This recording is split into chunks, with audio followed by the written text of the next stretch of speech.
Hello, friends. Happy Friday. Thanks so much for joining me tonight. Y'all have no idea how excited I am to be back and be here and be able to do this again. I almost forgot how to set everything up. It's been so long, but if you are new here, my name is Carly Bell, and I like to usually get together with y'all every other Friday night for a little something we call Sip and Stitch. But unfortunately, Hurricane Ida put a damper in my plans, so it's been a month since we've been able to get together. But I'm very happy to say that we are safe, we are well, we have a house, and I was very fortunate that I had very, very, very minimal damage to where I live, but 10 minutes down the road where my family lives was not as lucky. So we've been helping them. My dad and stepmom are living with me now, and we're helping them gut their house and try to get everything back for them together. But I'm excited to be here. I know we had lots of friends in our area that were much more highly impacted than where I live. I hope you are okay. I hope you have power, and if you don't, I hope you get it very, very soon, because that, not only do you go through the storm, which unfortunately we stayed home for when we shouldn't have, but the aftermath, which involves cleanup and no power and all the things that come with that. I'm on the video. Nope, close the door. Close the door. I see you. Close the door. Sorry. Abby. Nope, I can't get out of it. Abby. You can. Lift your legs. Wait, her sister tied her up. Oh my God. Okay, there you go. Oh. Thank you. I think Elise wrapped some stuff around the bottom of Abby's legs and she couldn't get out. But there's, a lot that goes on. No, you did it to yourself. Close the door. I can't get it out this time. Abby, Ooh, where's your dad? Okay, close the door, please. He went to the store. Oh my goodness. I'm home alone. Abby, close the door. Carly, close the door. Ma'am. Hey guys, Here we what's up? It's Carly here. Today we're doing a YouTube video about sewing. Haven't y'all missed my children? I've been at home with them every day for a month. It's been great. All day. And for another 2 weeks. Okay, seriously, Daddy wants me to try and be quick tonight, so can you let me do my video? Okay, Pretty please? seriously, Abigail. Daddy wants me to do this video, so I need you to get out of here. Okay. Okay, Abby? Seriously. I'm being serious right now. Goodbye, Abigail. Goodbye. Goodbye. You can't Abby. push your own mother out of here. Abby, please. Pretty please. Abigail? Okay, Get your no butt slime out for of you. here. No slime. No! Watch the cords. Thank you. You'll get me this one. If you behave. Close the door. Oh my God. She's being extra tonight. Okay, so, I can't even remember where I was. But I'm happy to be back. Okay. Okay, shut it. Ouch. Okay. She's at. I'm happy to be back. I have a really fun project for tonight, and one thing I wanted to mention, because I see the chat's already going. Our good friend Carol is not with us tonight, but I think Con is here, and maybe Brenda, and they're going to help with answering questions. So once I start working and going through things, I'm not always looking at the computer screen to see the questions, so they're either going to try and answer questions for you, and if you are a viewer and you know the answer to someone's questions, please help. We all like to help each other out. This is what it's all about, right here. So if you can help answer a question, if you don't know the answer, Con's going to rewrite them when I pause every once in a while to answer questions. And if you didn't get your question answered, just type it again. Okay, so I just wanted to go over that real quick. Oh, goodness. Yes, Carol's okay. I think she is on the road. She has been commuting between North Carolina and Florida on the weekend sometimes. Hold on one second. Let me text my husband and tell him Abigail is being crazy. Oh, geez.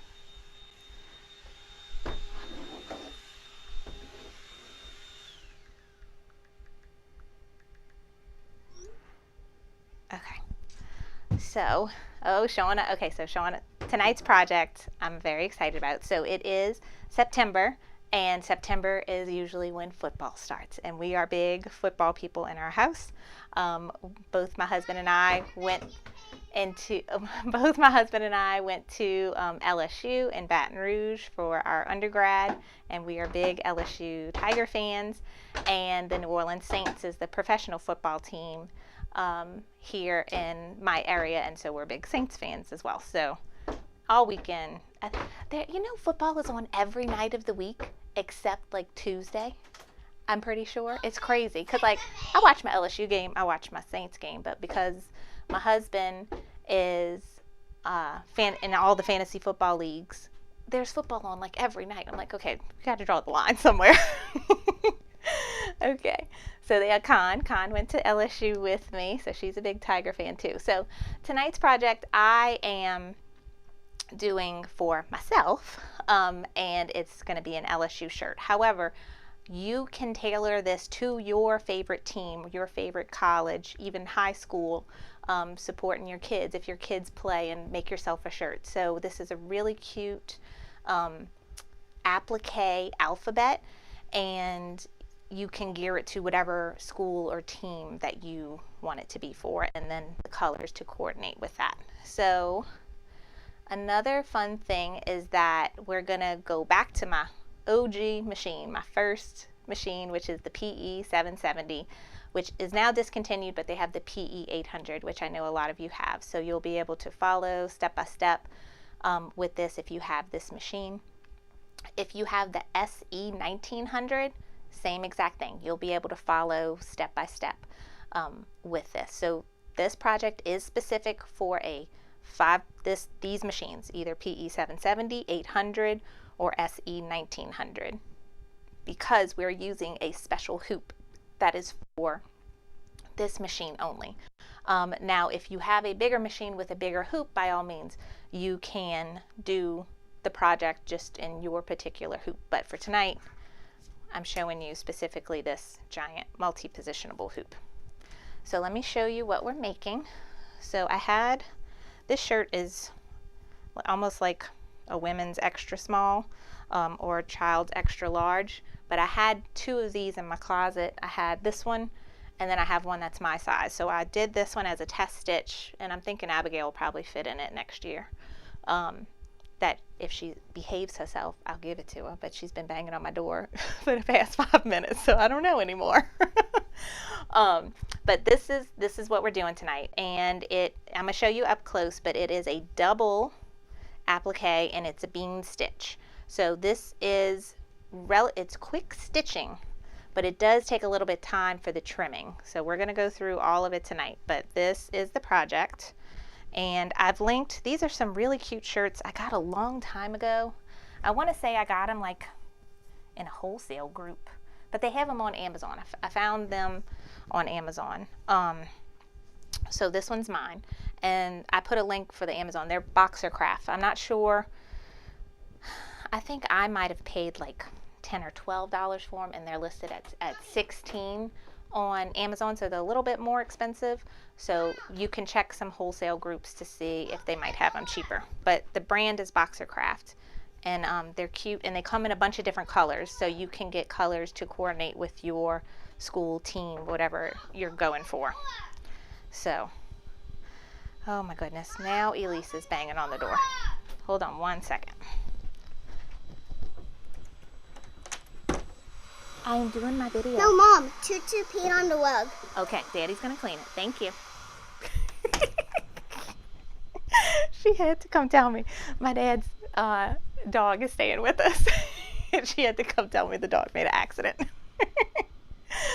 Oh my God, isn't this great? Aren't y'all back to loving my shenanigans of crazy kids and technical issues? I'm sure we'll have at some point tonight. Some camera will go out and y'all can help go through this with me. Oh my God, mom. Yes, thank you, Amy. This a month, every day, all day. And they don't go back to school until October 1st. I'm gonna have more gray hair the next time you see me. Just saying. So, project, let's get started. All right. First thing we're gonna do is I'm gonna show you placement and the hoop and the stabilizers. So first let's looking at y'all comments. Oh my God. Yes. Let's switch you over to this camera. Okay. Quickly, let me show you more up close the applique. I got so many cords here. I'm definitely gonna mess up something. Okay. So this is the applique. I can't see my screen yet to see if I'm showing you good, but it has the option for, oh, I got moved a lot. Let's go this way. I forgot I moved my table. It has two fabric options. So you have the outline and then the inner, and you can see it's just a bean stitch going around it. And then I trimmed it with my applique scissors to be somewhat close to the bean stitch, but not as close as what I usually do for satin stitch. And both of the fabrics I'm using on here, because I had a few people already ask, they're from All Stitched Up by Angela. Specifically this tiger print is beautiful. She has all kind of good LSU Saints. She has Alabama, she has Auburn, she has Raging Cajuns, I think Louisiana Tech, like the southern Gulf Coast, and then Louisiana, she has good fabrics for all of those schools. So if you are a fan of any of those, you could check out her website and look for the sports fabric section and see that. So this is us. Now, this is my shirt. And, oh, I need to use my white. So I usually use this disappearing ink marker,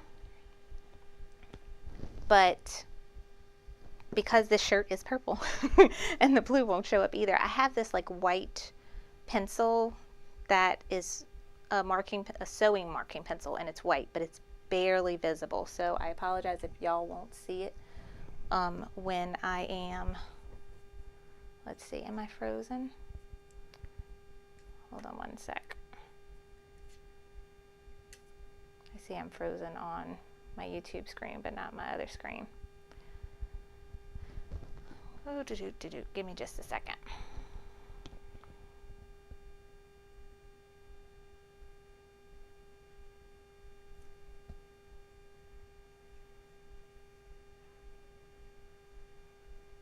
Okay, yes, somebody said it's time to take a sip. Thank you for that reminder. I needed that. Okie dokie. Cindy X, how big my letters are. I did 4-inch tall letters. You can go up to 5, but I'm going to show you why I didn't in a little while, especially if you only have Embroidery Essentials. So you are going to need software in order to use this hoop. And I'm going to go over all of that step by step when we get to it. So let me get my fabric out the way, and we're going to use the grid. So I've also linked down below this hoop. This hoop does not come with the PE800. The only hoop you get with the machine when you buy it is the 5x7 hoop. I highly recommend you buy the hoop set that I have linked down below, and you'll get, I think, what is it, a 2x3, a 4x4, a 5x7, and then this 5x12. Hi, Lori. Thanks for joining us. So you need to get this hoop set if you don't already in order to to do this project. But the grid, I always like to use the grids that come with the hoops to help me figure out placement. So I'm just going to lay my shirt out. And it's really simple with this one because I have this nice center right there. And I didn't make my design go the full 12 inches because that would just be too, if I held the shirt up on my chest, like it would go too wide for me. I find a good width for my size is about 9 inches. So I think I'm a little over 9 inches with the design. But we're going to go ahead and put the grid, and I just kind of eyeballed it when I did this one. So let me measure it so I can tell you. It's a little, if you go from this purple line here, about 1.25 inches down, so there's no science to it. Usually with a shirt that's not V-neck and has a collar, I go 3 inches down. But with V-necks, I usually just eyeball it and see what I think will look good. So I think between 1 and 2 inches, but you don't want it to be too low. It just depends on how the shirt fits you. So I'm going to do the same thing. I'm going to go about a little more than 1 inch down. And I'm using this here to line up, and I have this nice horizontal line that I'm looking to see that this is parallel with this. So placement for this one is not that hard, I think. And now I'm just using my little white pencil to try and make marks in these holes. But as I told y'all, they're hard to see. So y'all might not see them, but I can. So I'm just going to use this to make some crosshairs. And this pencil doesn't work that great. I kind of have to go several times. Oops, I moved.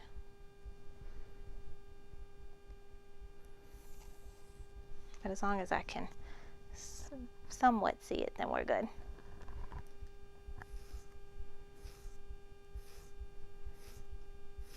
And I find I just have to keep going in one direction. I can't go back and forth. Okie dokie. So I have my placement marks. Now,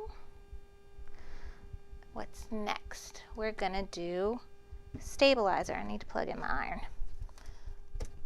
All right, so I'm using my usual combination of stabilizer that I do on all my knit fabric shirts, and that is first iron on a layer of fusible no-show poly mesh, and then I'm going to float that on some tearaway. And this is some tearaway I got from Sewing Machines Plus. It's a heavy tearaway, but it's soft.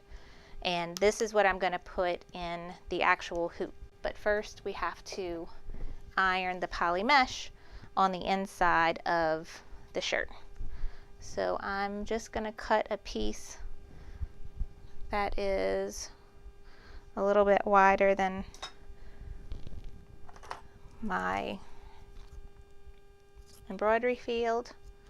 This doesn't have to necessarily fit in the hoop because we're floating on the tearaway, so it can be a smaller piece of stabilizer. So I'm going to turn my shirt inside out. Yeah, Chris is saying the generic chalk pencils work great on fabric. Oh, I have to check that out. Thank you. Every time I go to Joann's or Hobby Lobby, I look at the clover ones, I think, and then I never buy them. I'm like, I don't need it. I still got my little pink pencil. Okay, so this is fusible poly mesh. This is going to help keep your fabric and stabilizer from shifting. Now, this applique, as you saw, is not a dense applique at all. It is strictly a bean stitch. So this shirt is on the thin side, but because it is not a dense design, I'm not worried about needing more stabilizer. Now, if this would be something where the letters were filled in, you're going to want to double up on this. So I'm just pressing. This is my little mini iron. I think did I link this below? I don't know if I linked this below, but I do have it on the SIP. Whenever you want something for a project I'm doing and you don't see it below the video, go to the Sip and Stitch homepage. There, every time I put the date and what the project is, I put like a complete supply list for that project on the Sip and Stitch homepage. And I just try and put the main things on the YouTube description, where it's just like the link to the design and just maybe like the machine and a couple other things. But like all the things I use all the time, you'll see them on the Sip and Stitch homepage. So there's my fusible poly mesh. And it's just mainly have it where the stitching is going to be, because I'm going to pull it up and cut around the design when it's done. So there's that. So next we are going to hoop the tearaway.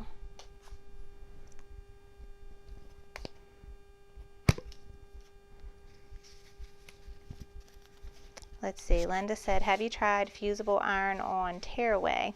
Yes, I have fusible tearaway, and I use that a lot on projects, but since I'm floating, I don't need to use a fusible tearaway because I'm just hooping the tearaway. So that's why I grabbed this one instead of my fusible one, because it doesn't need to be fusible for this project because it's just going in the hoop. All right.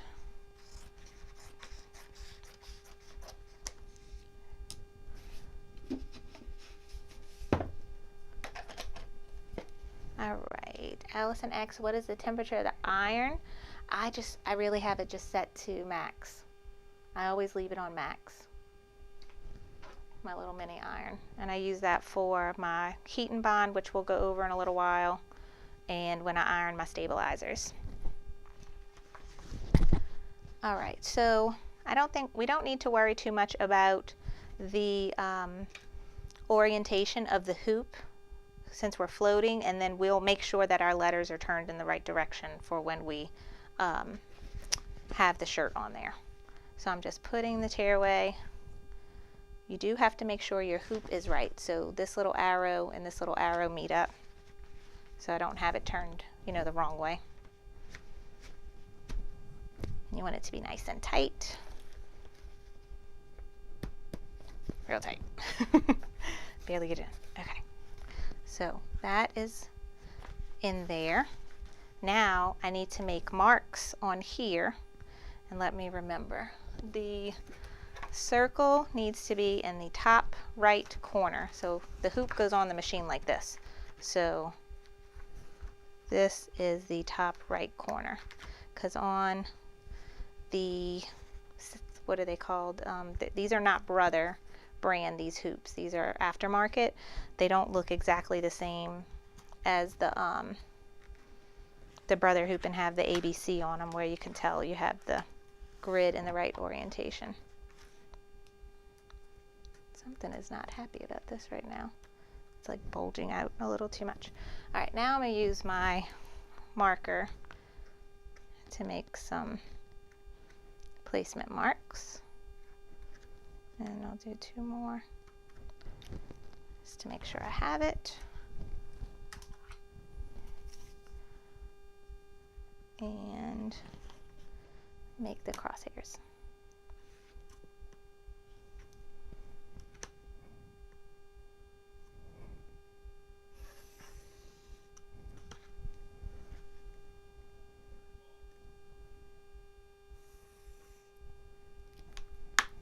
Okay, so last step is we need to make this sticky so that we can put the shirt on top and it stay in place, right? So I am using, where is it? Here we go. Some spray and bond basting adhesive. And you really just need like 2 little quick sprays, and it's gonna make this just a little bit tacky to keep your shirt in place. But I don't like to spray this around my machine, so I'm gonna go under my table and spray it. I used to have a grocery bag I put it in, but I got lazy and I don't do that no more.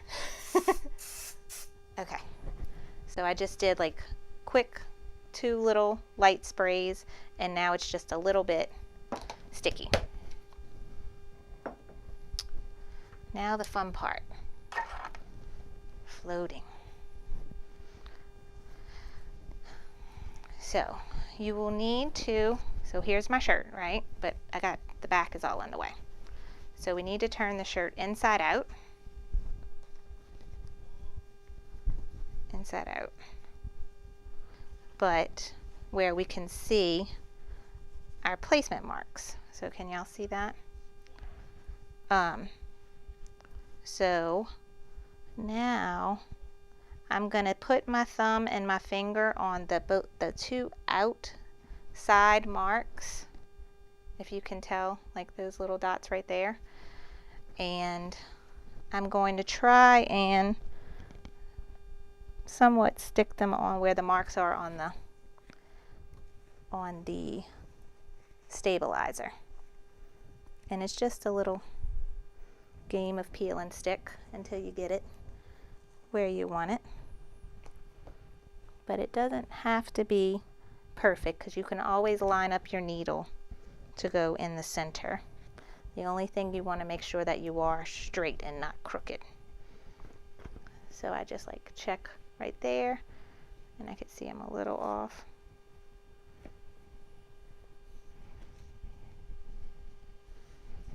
And then once you get it where you want, now it's just rubbing it and pushing it down.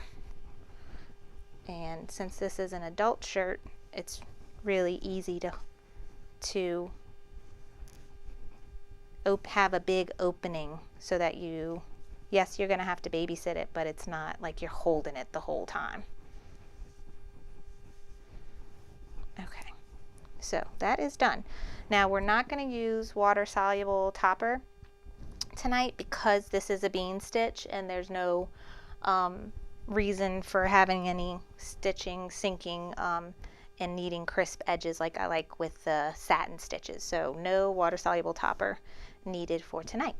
So now we are done with hooping, stabilizing and hooping. So next, let's go over and talk about the design and how to split it in Embroidery.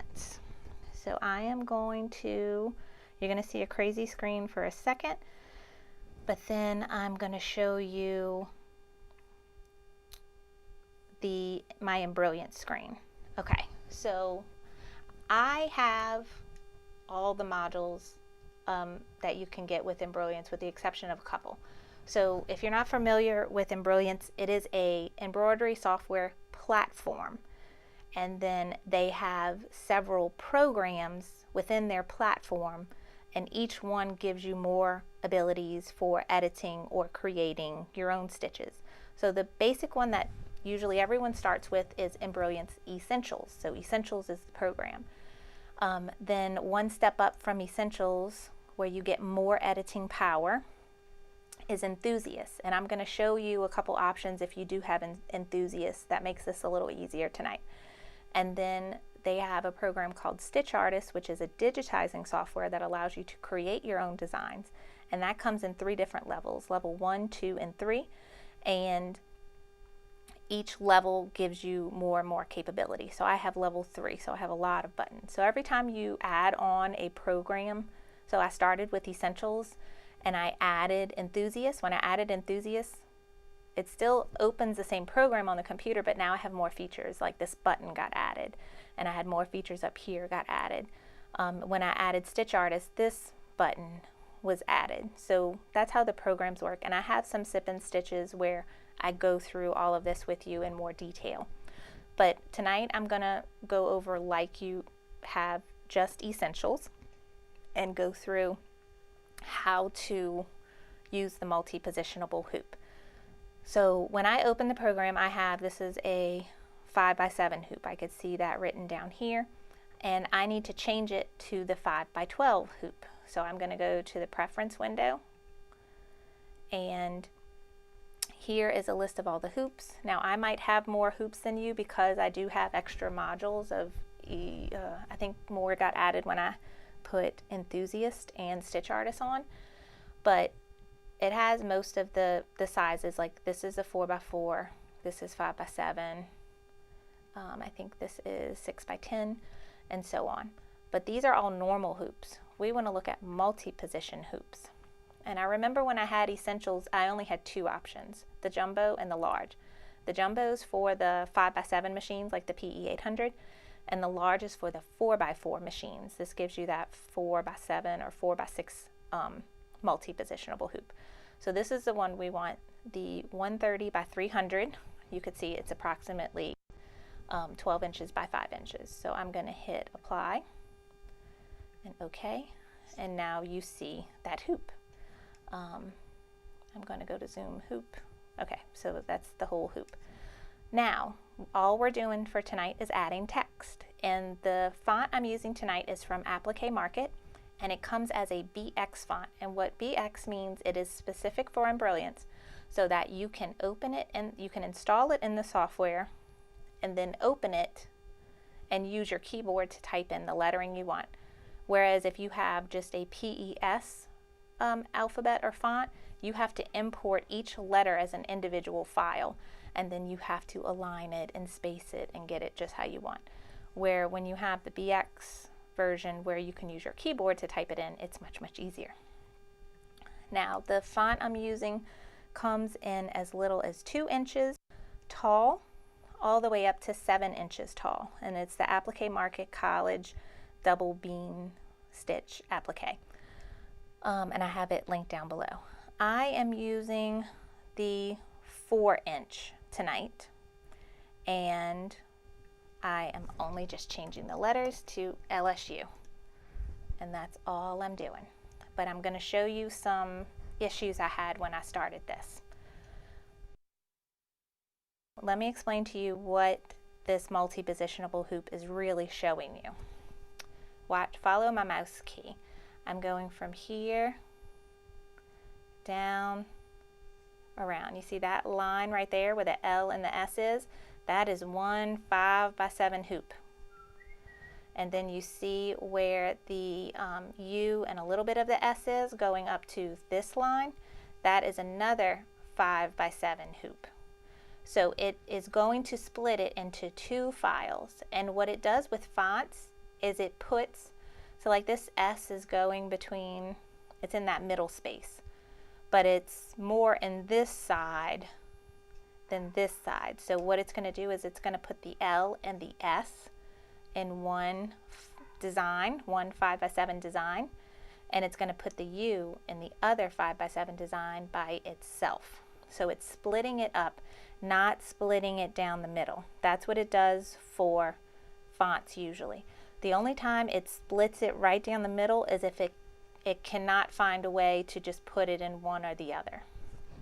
So I've done long baby gowns with applique letters like this, and that's exactly what it does. It just stitches out one letter at a time, and if one letter crosses over, it will judge which hoop it should be in. Now, that said, you see how this S is right on this line? It's like it's right on the line. That kind of made the program want to split the S because it thinks it's in both. It has to be split. So what we would do after this is we would go to File, Save Stitch File As, and put it where you want on your computer. When you do that, it's going to save 2 files. It's going to say split design number 1 and split design number 2. And it's going to be 2, and then you save it as the format you want. So I'm doing PES, so it would be 2 PES files. So when I saved it just like this, so you see right here, I see split design, number 1. Now I'm back to a regular 5x7 hoop. The L is fine, but the S, you see how it's missing stitches? Now look at the other half of the design. It has it there. I don't want this to happen. I want my S to stitch out continuously. And this is one of the reasons why I chose a 4-inch hoop, a 4-inch design, and also the width. I wanted, so like, see what the width is, 9 3/4, so it's almost 10 inches wide. So that's as wide as I wanted it anyway. To solve my problem of not having the design split like this, but what I really want it is to look like this, the L and the S on one side and the U on the other, is I selected the design and I nudged it. I'm using my arrow keys right now, nudged it over 2 times. So you see how I have a clear space here between the S and this line where it's going to magically draw to split the design. Now it's going to save, but my design is a little bit off-centered, and I'm going to show you how I did that on my placement. Oh, did I do it? No. Oh, I didn't do it. I did it on the younger shirt. We'll fix it. We'll just nudge the needle over a smidge to the left before it starts stitching so that it will be center. I'll show you what I did on the other shirt. I forgot all about that. But that's all I did. I just nudged it over, and now this is going to be the first design I stitch out, and this will be the second. I'll have to move the hoop and upload the second design. Also, you notice when it saves it, it automatically puts this basting stitch around it.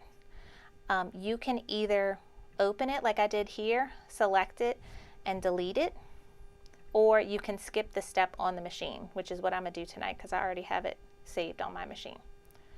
So let me go back to here and see, do y'all have any questions? All right, let's see. I see Con, Michelle, and Linda. All right, so let me look. I see Linda. Carly, can you do a video on Stitch Artist 1, either here or in the private club? The private club she's talking about is my membership group with, it's with Creative Fabrica. It's called CF Fans. And yes, I can definitely do it in CF Fans. I've actually been wanting to do more digitizing tutorials there in that membership group for those that wanted it. So I could definitely do that, Linda. And let's see, who else had a question? Michelle. Would you use everything the same if this was put on a sweatshirt? Yes, I would. The stitching is so simple with just the bean stitch that you don't need extra stabilizer, and the sweatshirt material is just as stretchy as the regular knit material. So yeah, I would do the same thing. Okay. Hi, Shayna. Okay, thank you, Con. Hi, Patricia. I know I missed you at the EEM. So, was it last week in Biloxi, Mississippi, which is like only hour and a half from me, they had the Everything Embroidery Market, like an embroidery trade show similar to the Applique Getaway that I went to in Dallas in July. I had, plans of going, but with the hurricane and everything, I just couldn't leave. So I was sad that I missed y'all there, and I saw it was a lot of fun. I really was looking forward to meeting. They had two people that I was looking forward to meeting that weren't at Applique Getaway, and that was Joy from Alphalicious Designs. It's one of the digitizers that I really like, and then Kelly, the embroidery nurse, which is another YouTuber that I love. She was there too, and I was looking forward to meeting her. Oh, kids at my door again. So, I can't answer the door, Elise. So, let's get, all right. So, let's see, I forgot where I was. All right, so if you have any other questions about embrilliance with just using the BX font and splitting the design, and if you understand what I was trying to show you with just nudging it over a little bit made a big difference. Oh, there was something else I wanted to show you. If you have enthusiast, you can totally fix that problem and not have to do that because you can edit the hoop. Let me show you that real quick because I know a few of y'all have enthusiast and have the PE800.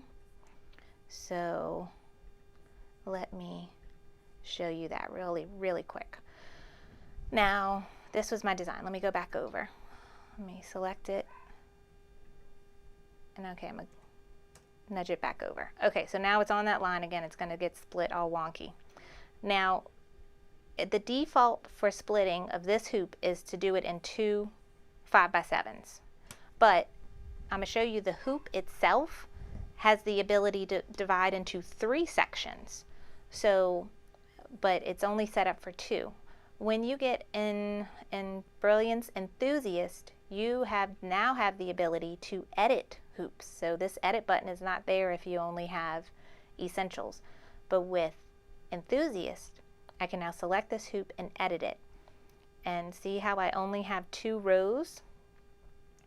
I can, make that 3.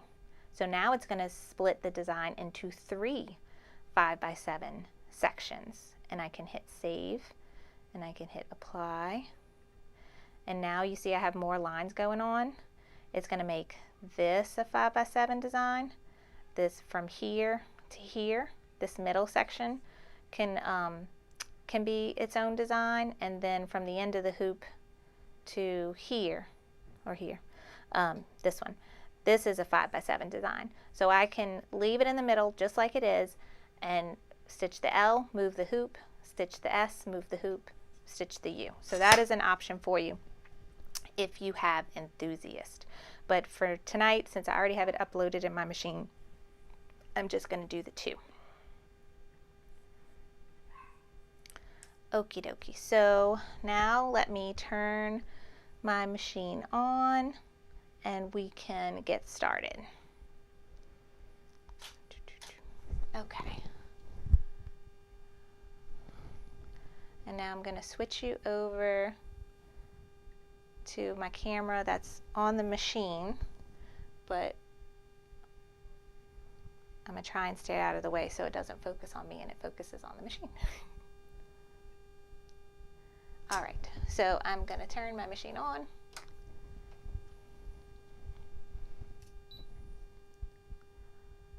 All right, it just takes a second. It says, please touch the display, and the carriage will move. So there are some differences with the PE770 screen and the PE800. For one, it's color, which is really nice.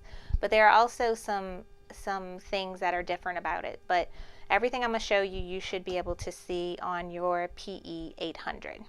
So the first thing I'm going to do is select the USB. And I'm just going to scroll through with my arrow buttons until I see my L and my S design. And it's a learned eye to tell what designs are what, because when they're that small and they're black and white, sometimes they're really hard to tell which design is which. But I can clearly see this is my L and my S. I'm going to pick that, and then this is looks like a pocket with an arrow up. I'm going to click that. So right off the bat, we see the first stitch is the basting stitch, and I'm going to skip that. If you have the PE800, your screen looks different because it's showing you a preview of the entire design. And what's great about that on the PE800 is not only is showing you a preview of the entire design, but it's showing you the direction or the orientation the design is going to stitch out. You see my L is pointing that way here, but in order for me to really see what it's going to look like, I have to hit adjust, and I'm going to hit layout. And so yes, it's going up. You see that's how it's stitching. Now I'm going to put my hoop on. Now let me show you the brackets so you understand that difference between splitting it into 2 designs versus splitting into 3. when you're just splitting it into two designs, two files, the bracket on the machine has two prongs that go into it. So you can either go here and go here when you need to move it, right? So my first design, I'm going to put the brackets on here. The second design, I'm going to put the brackets on here. If I would have split it into three parts, three designs, I would do here, here, and here. So it is capable of doing that. And I know when I had, before I had Embroiance, I used Sew It Pro. And Sew It Pro would automatically, I think, put it into three designs. And Embroiance is different, that it does it too. There may be a way to make it three, I'm just not aware of it. As far as I know, I think I need Enthusiast in order to do it. But those are the brackets. So because my so here's the top of my shirt, right? I want my LSU to go that way. So when I look at the machine and I look at my shirt, it's in the right orientation. I think when I did the first shirt for my test stitch, I must have hooped my shirt the opposite way because I had to turn it. But with this machine, I always double check my layout because I've done it for sip and stitches before where I have stitched something upside down. So it's always good to check. So I have my bracket on there in that first spot, right? Now, remember how I nudged it over. I don't want to move it too much because then I'm going to have to move it again with the second one. I think what I'm going to do is I'm going to press this down button 2 times. Like that. That's all I'm going to do. So when I upload the second one, I'm going to do the same thing. I'm going to nudge it down 2 times so that everything is the same. Alright, now let's go back up a little bit. I want to skip this step. You see this needle with the plus minus button? This is going to allow you to move around in your machine, whether you want to move around individual stitches with the needle or move around entire steps with the spool. So I want to jump a whole step. So now the L is highlighted and this is going to be my placement stitch for the L. So I'm going to lower my presser foot. I'm going to make sure all my material is out of the way. I'm going to get, ooh, my iron's still on. Yep. I'm going to get this so that when I need to get in here, I'm not putting my finger because I am guilty of that. And go.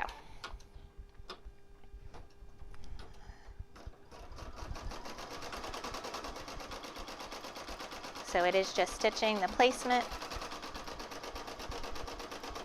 for the L. Oh, shit. See, I already caught it. Damn it. Oh, it's going to be a good night, guys. Good night. Okay. The thing with these machines is you want to be really quick to stop it when something goes wrong. So I stitched the shirt to itself. So I'm going to lift my presser foot and I'm going to sneak my scissors in underneath without snipping my shirt and just try and get the thread. Okay, and I'm going to put my presser foot back down. I got the thread.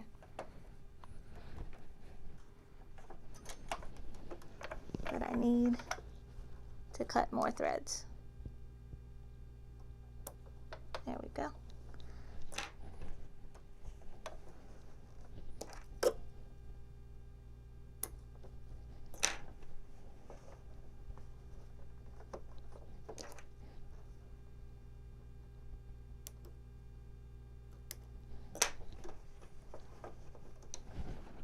All right, and I'm going to back up stitches so that I can get, I stitched a lot.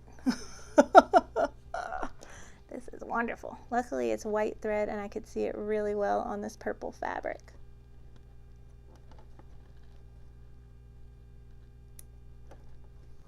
And it's just a bean stitch, it's not a satin stitch. When you do this when you're doing a satin stitch, it's a pain in the butt.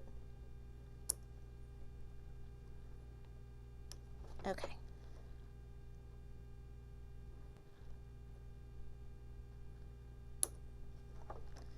All right, last one. Hopefully I didn't make any holes in my shirt. So now I got it all out of the way. So let me pull it out and make sure everything looks okay.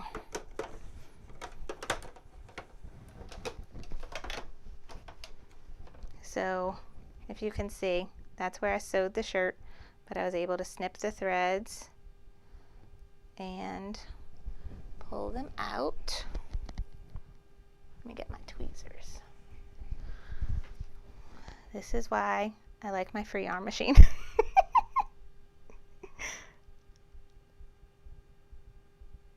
These kinds of things don't happen as much. All right, just pull that out. Because this is a knit shirt, it's gonna go, you know, it's not gonna look like you have any holes in it, especially once you wash it, all that's gonna tighten right up. So now I'm just looking at my shirt. I did tear my stabilizer right here, if you can see, and it wrinkled a little bit on there. So the first thing I'm gonna do is I'm going to patch that with a little more stabilizer. So I'm just going to cut a little strip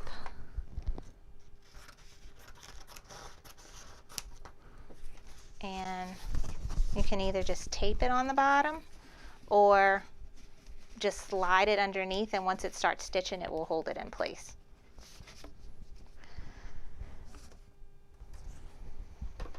Let's see.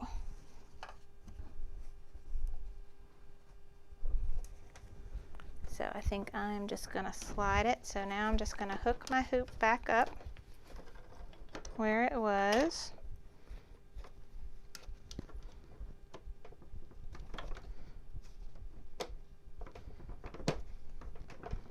Okay. Where's my sip? We need a sip. All right, I'm going to smooth this out nice and smooth. I have my floating piece of stabilizer underneath where I want it, and it's tearaway, so it's going to go right out. Let me make sure my poly mesh is good.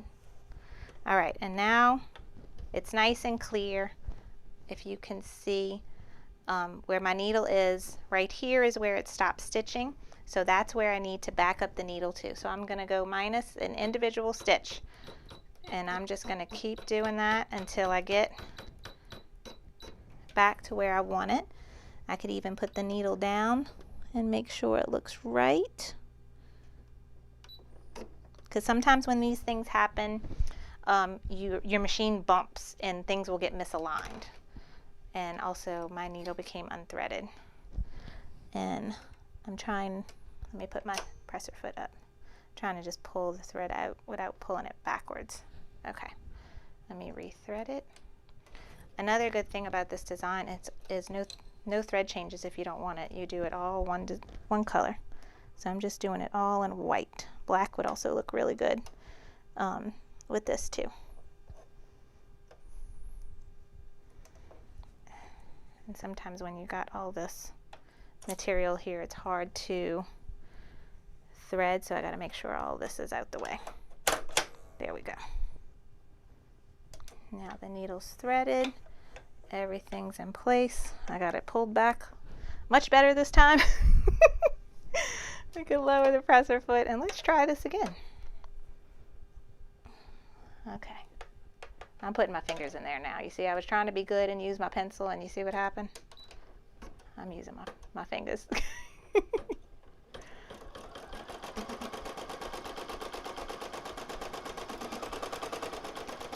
There we go. There's my L.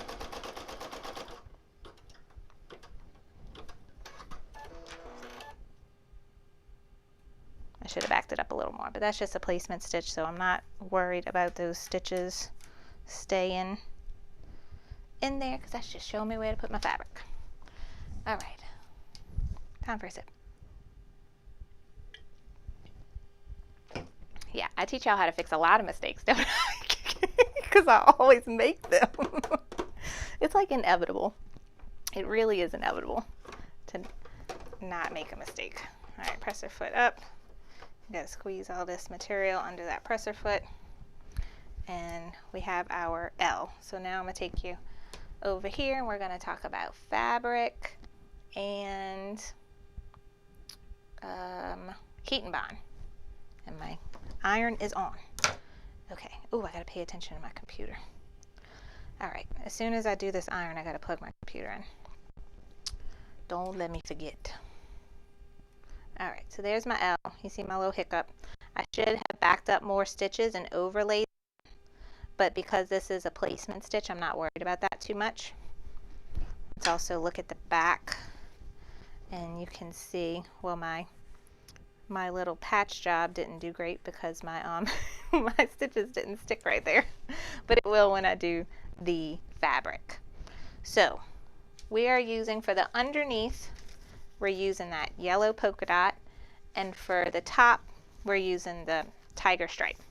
With all of my pieces of applique, I cut out the piece to be a little bit bigger than what the design is, and I cut a piece of heat and bond on the back of it, and I ironed that on. Okay, so I'm gonna move this out the way, and I have my little mini iron.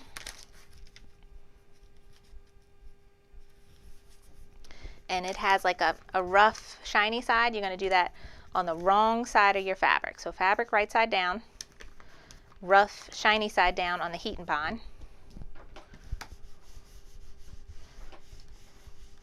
Okay, just lightly go over that.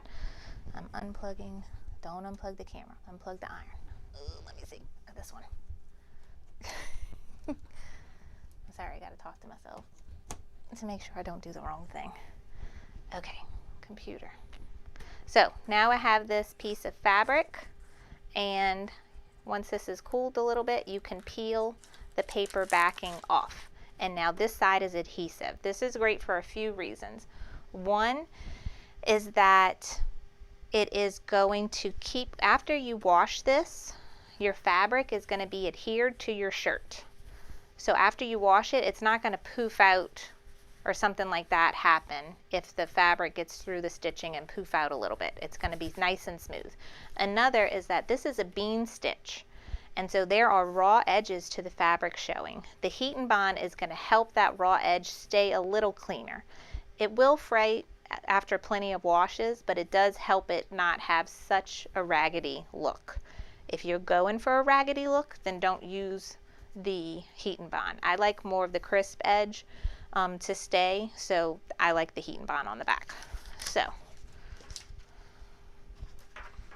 I am going to place this on here, and I'm probably gonna it's gonna shift, but this is where I want this. You want it to be right on top of your placement. You want it to be, you know, on all the sides, be a little bit bigger. And now we're going to put the hoop back on the machine and tack this down. Okay, I saw Mirna said, if you use a 15 needle, do you still need to do all these steps? With my multi-needle machine, I still do the applique steps. Yes, all the applique is going to be the same. It is, and you have to program your machine to stop. You're going to do your placement stitch, then the machine has to stop. You want to add your applique fabric where it's supposed to go, usually with heat and bond on the back of it. And then you're going to stitch out this next step, which is the tack down stitch. Then you want your machine to stop again. And then you're going to trim the fabric. So applique is going to be the same. Those, what would you say, signature steps of placement, tack down, trim, and then finishing stitch, all that's going to be the same on a multi-needle. All the stuff I'm doing here with this multi-positionable hoop, no, that's not on a multi-needle machine. This is special for this particular model and the models like it, the 800 and the SE1900. Okay, so this is all where it's supposed to be. I got fabric out of the way. I got my floating part, should hold it better now. Lower the presser foot and go.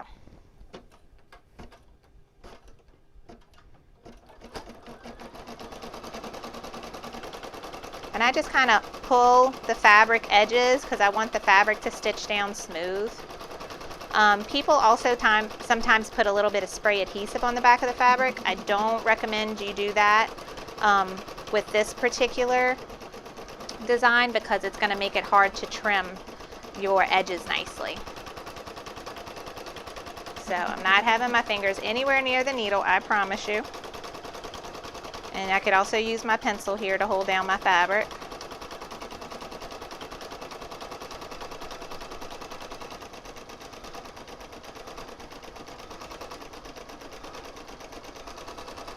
And I try and push like any space bubble that's occurring within the applique, I try to push it out. But that's why the heat and bond's on the back of it. We're going to make all that flat. But first we have to trim it. So now the first tack down is done. And then you really have to take it off for all the steps in order for trimming. You don't usually have to take it off for placement. So like the next time I'm doing placement, I'm not going to take it off. So let's see. Carissa, are you using a knit ballpoint needle? Yes, I'm using a 7511 ballpoint. Yes, I'm using Heat and Bond Light, Michelle. Always use Heat and Bond Light, never use Heat and Bond Ultra. That is going to be too adhesive for your machine, and the adhesive is too strong, it will gum up your needle. Okay, can you see that? Now, where are my handy dandy scissors? Okay. These are my favorite applique scissors. I bought them on Amazon. Unfortunately, people have told me they've bought them and I think the manufacturer changed, either the company changed their supplier or something, but they're not as good as the ones I have. However, I've heard the Tula pink ones from Sewing Machines Plus are very good. So those are the ones I'll link down below for you. They are the same thing as these, except they're much prettier because they're like rainbow. All right. Jenny, could you do both the first and second letters at the same time? I've thought about that, and I've done that before with a previous shirt I made for Elise and the other applique I did. Right, you see how those are touching? So if I stitched the L and the S, the yellow parts, at the same time, it would make it really hard for this, and I don't think it would look right because it might be connected here, or if you wanted to stitch them, but no. And again here for the, well, this is on a whole different design, so it doesn't matter. But no, I wouldn't do it unless you have more spacing between them, which you can do. I like how they look close together.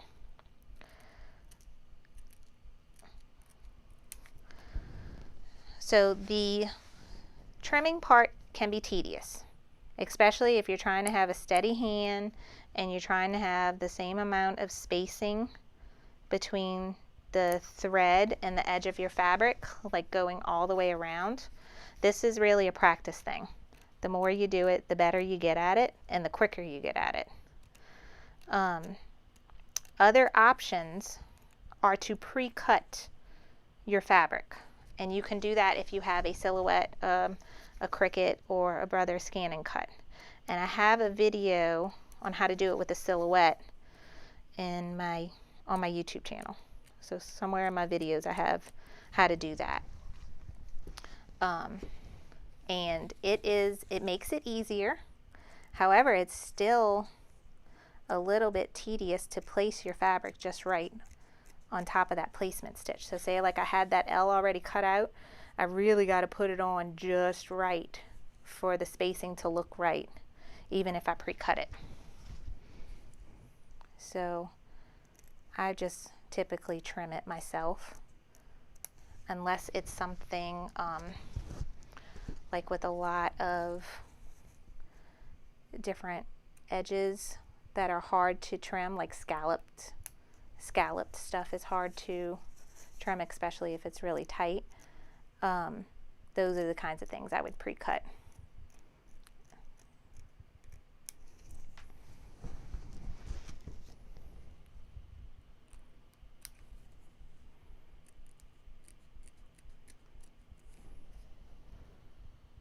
All right. And it doesn't have to be perfect. People are not going to be all up with their eyes right next to your shirt, being like, you have more space here than here, or you have a jagged edge. Don't worry about it. Just do it. So, like I said, the more you do it, the better you will get at it. But don't kill yourself over it. Don't take 3 hours to trim something just because you're trying to get it perfect. Now, before we put it back on the machine, I do want to put the iron on it to adhere it down to the shirt before I do the next piece, because I want it to be really smooth out before I sew the next piece on top.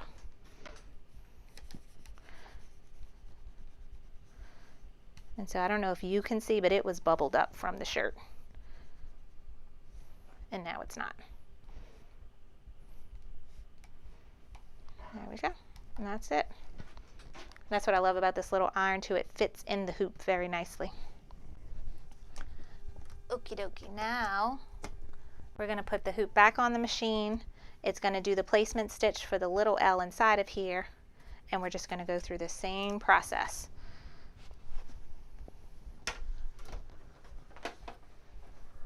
Okay.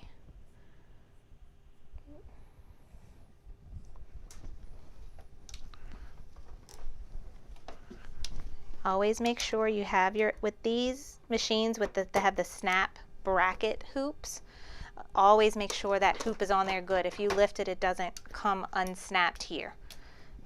Sometimes they're tricky and you think you have it hooped and you don't, and then it comes up and then your stuff gets out of whack, out of placement and stitched wrong. Okay, so that is there. We're going to put that down. Now we're going to stitch the little L on the inside. And that's just the placement stitch.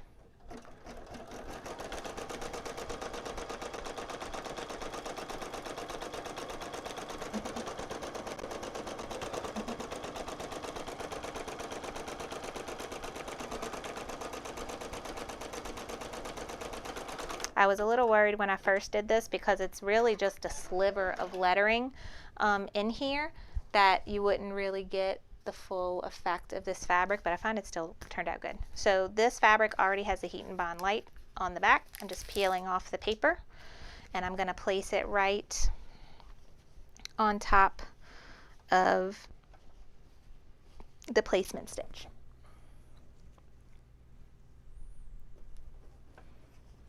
I just kind of fold it up and make sure it's over everywhere. All right. And if you're working with a directional fabric, you want to make sure, you know, if you wanted it to be straight across stripes, that your fabric is turned to where your pattern will go the way you want. Okay, so now I'm just going to hit start again. And now it's going to tack down the tiger fabric.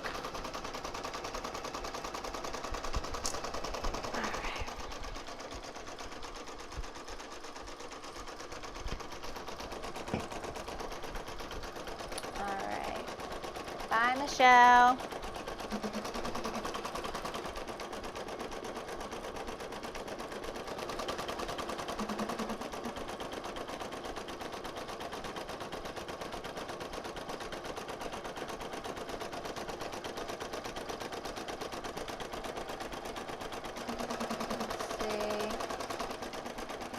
Someone was talking about thread. I hear people saying to buy inexpensive thread. My experience with inexpensive thread is that it's possible that it shreds or breaks more easier in your machine, but even they have inexpensive threads that don't break and last long, but they produce a lot of lint and dust in your machine as they go through the thread path, and that can cause your machine to have problems later, or you need to have it serviced more often. So that is my experience with inexpensive thread. So my go-to thread is Exquisite, and I buy it from Sewing Machines Plus. And if you ever want to buy anything there, I have a coupon code. It's my name, Carly Bell, and it will get you 10% off. The only thing is it does not work on Brother machines. It will work on Baby Lock though, if you want to buy a Baby Lock machine. All right. you can get 10% off your machine. I wanted to ask y'all, how many of y'all watched So Fest this week? I got to watch a decent amount of it, and it was really good. But I was so excited to watch it today because they were announcing the winners. And if you are in my Facebook group or get my email newsletter, you saw my friend Kelsey.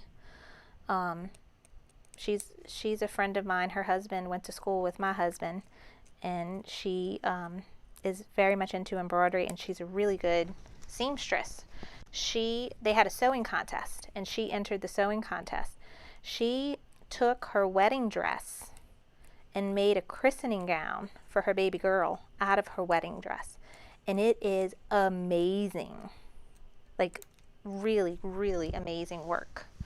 And I thought for sure she was going to win the sewing contest for Sewing Machines Plus, and she did not. And I was shocked. Absolutely shocked. Could not believe she didn't win. She didn't even get second place. I was like, what? And the second place winner got a serger and a sewing machine. I was like, oh, that would be so nice for her. I was so upset she didn't get it. But next time, Kelsey, we're going to make sure everybody votes earlier, because I didn't tell everybody to go vote for her till Thursday because we had so much going on over here. I didn't get an email newsletter sent out the week before to tell everybody to go vote for her. So, same procedure as before, just trimming around the L. Just a little space off the bean stitch. I call this more like of a vintage look, where the you have the raw edge of the fabric, and I really like how that looks. And we can do this at the end, but my iron is still a little bit hot. I'm going to go ahead and iron that down, but I'll pass it again when it's done. And now we're going to stick it back on, and we'll do the S.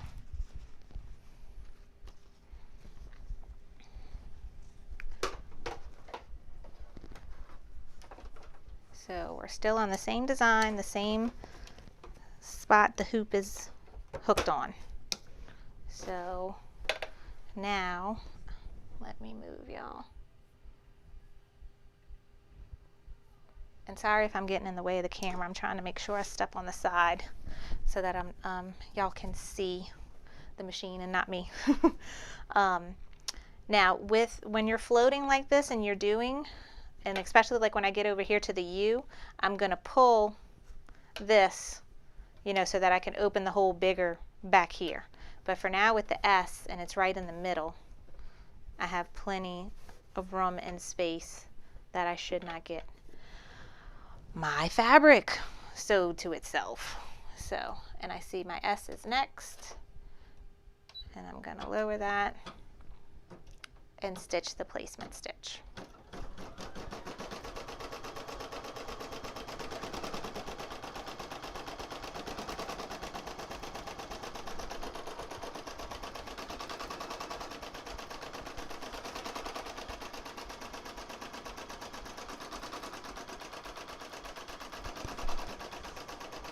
And the S is a little more tedious with trimming because you have to go around those middle parts. And it takes a little bit longer. Let's see. All right, so that's the placement stitch. I have my material. Peel off the Heat and Bond Light. And then just slide it in here to where, it's going around everything nicely. And then stitch again.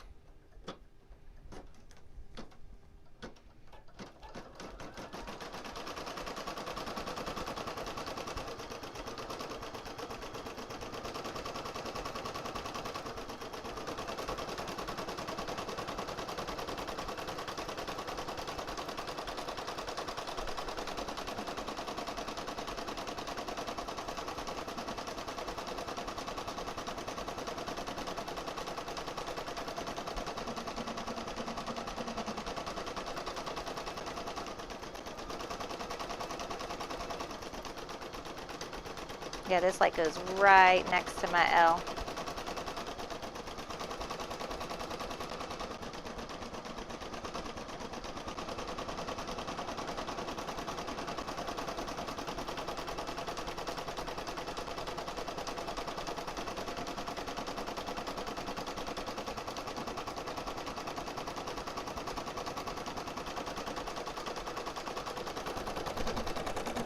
Let's see, I'm looking at the centering.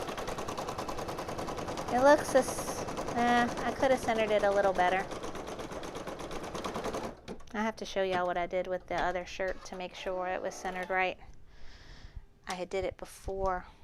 When I did my grid, I shifted my grid over a little bit.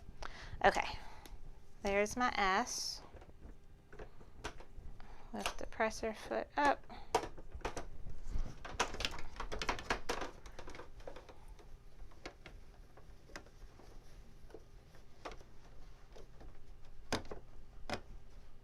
It's hard to get all this bulky fabric under that presser foot. Okay, so there is the S, and now we will trim that. Okay, so yeah, it's not as centered as I wanted it to be, poopy. So this is my center. I think I was supposed to move my design up 2 spots, not down 2 spots, because I had moved it down 2 spots when I did it in Embroidery. I was supposed to shift it the other way, so I made it even more off-centered. Oh well. It'll look fine. It'll be fine. All right, so just trimming this now.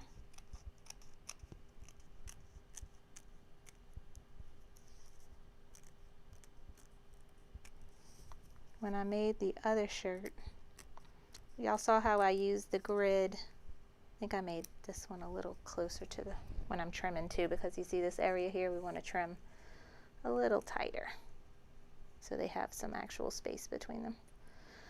Okay, when I did my test shirt, I used my printout. This is my printout from Embroidery, and I lined this up here. Like I lined the middle of the S here with the middle of the V, and then I put my grid on top of it, and that's how I figured out my center to be a little bit better, and that's what I forgot to do tonight.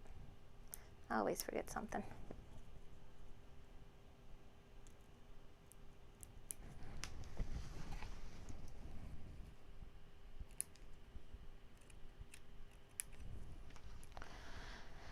Okay, let's see, I'm looking at the chat now. I see Linda had to leave.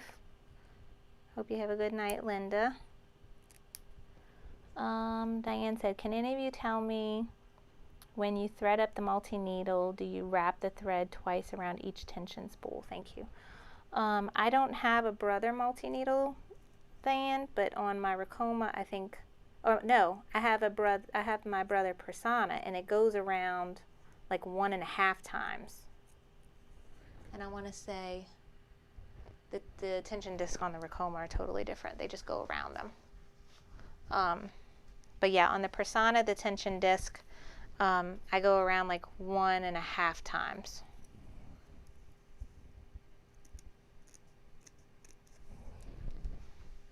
So you see this one's a little more tedious with trimming going in and out the curves of the S.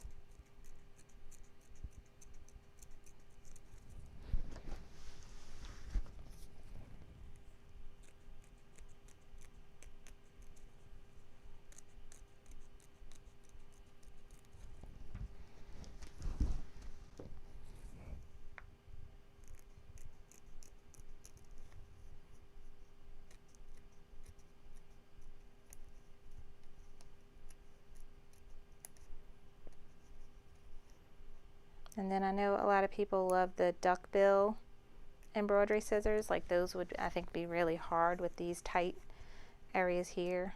I think these scissors would work better. But you do, because they have that pointy spot, you do got to make sure you're not digging into the shirt and snipping the shirt when you go. Because I've done that before too.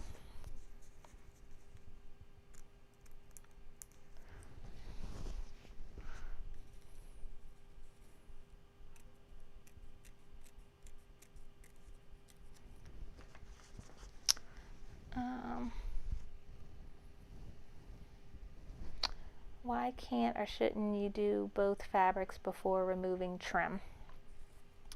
I like to iron this down before I do the one on top. Technically you could. You can tack down the yellow, then don't take it off and trim it, and then tack down the purple on top and then trim the purple first, and once that purple's out the way then you could trim the yellow. You could do that. I personally like to smooth this out and iron it down before I stitch that my tiger fabric on top.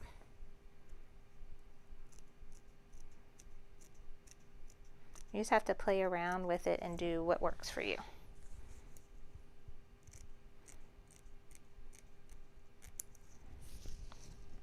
So there's my S.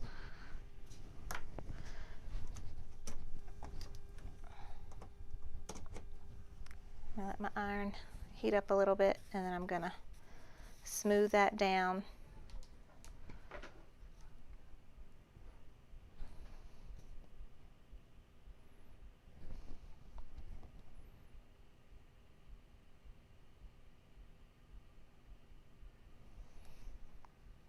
Let's see, Karen said Ella Bly, she won both the home decor and the garment. Oh, that's awesome for her. So she got, they're gonna have to do something special for her because they gave away the same prizes for both categories. She's not gonna want 2 embroidery machines. Well, that's awesome for her.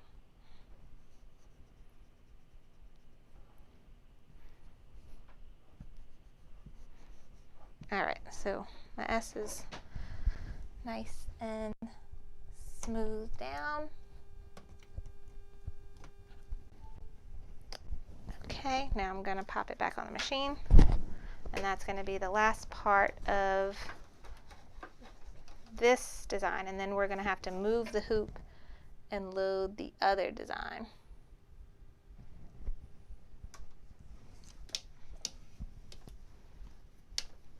Okay. So, and then every time I'm going on and off here, it's a little hard with this shirt, but I've done it before with others. You know, things get tucked and caught underneath this hoop on accident. You really make sure every time you go on and off, nothing is going underneath your hoop and getting stitched to itself on the bottom. Okay, so there's my S. I'm ready for the placement stitch on the inside.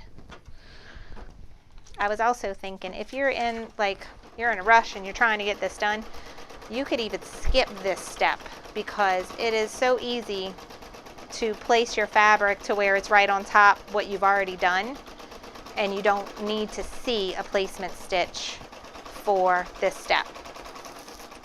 But it stitches out so fast, so I might as well do it.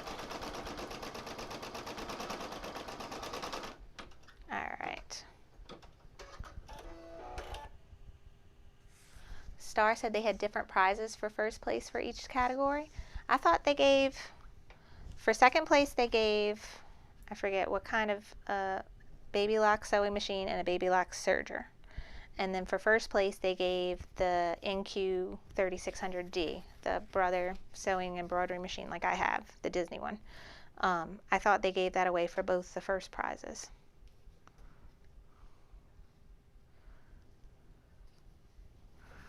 Because I was thinking of Kelsey too, if she did win first place, she just bought a Baby Lock Flourish 2, which is the same, embroidery wise, is the same machine as they gave away. So, I guess it was meant to be. Alright, okay, stitching down the S with the tiger fabric.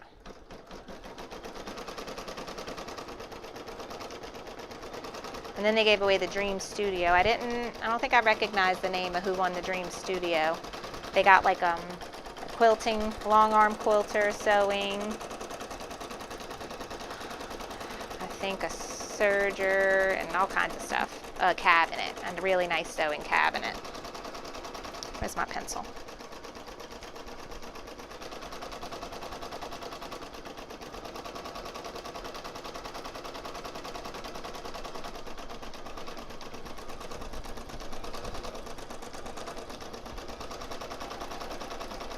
I couldn't watch it live. I had to go back it up on YouTube and watch it. So that's the only reason why I know. If I was watching it live, I wouldn't have caught it all either.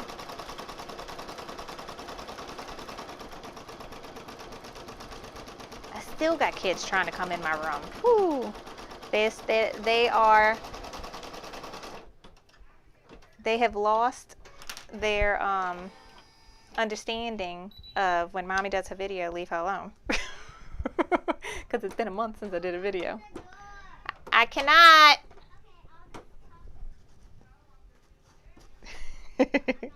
I hear my stepmama fussing at Elise. They have totally forgot.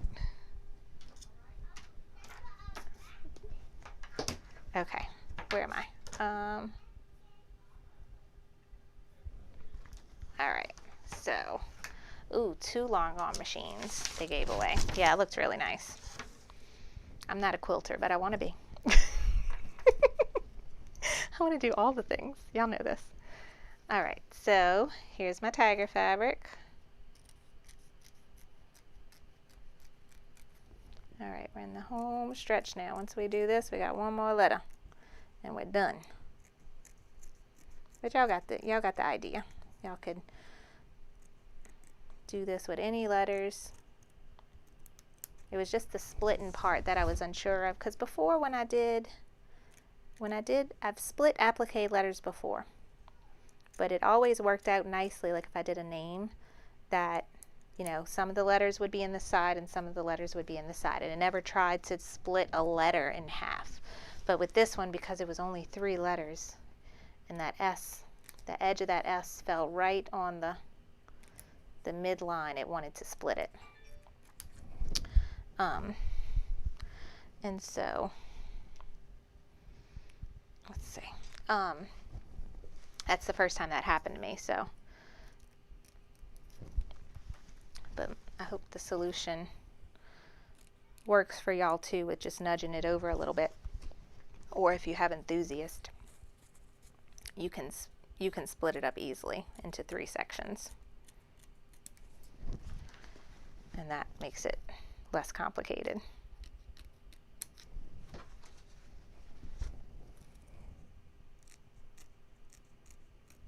And there's so many fun fabric combinations that you could do with this.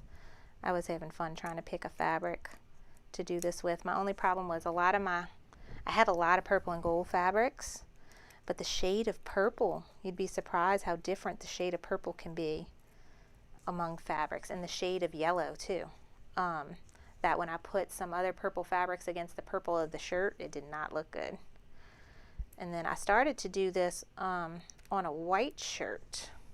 I had just a plain white t-shirt, and then I was going to do a different, because it was on white material, I was going to do the back of a purple material with the tiger stripe on top.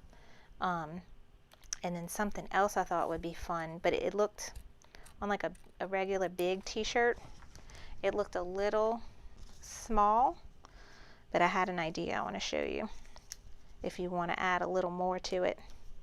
And it could be real cute, but you have to, your hooping skills need to be decent. But I'm going to show you how you can re-hoop it and add a little something underneath. When I'm done, I'll show you that, because I think it'll be hard to show you while it's hooped like this.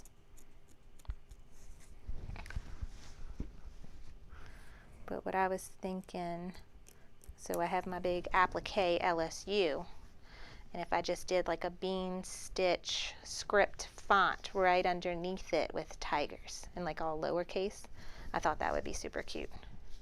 And you could use in the same hoop. It's just when you're done with this project, you would refloat it again and then stitch out the tigers underneath it. I might still do that too. I'm gonna see how this looks when it's done. All right, so we're done with that.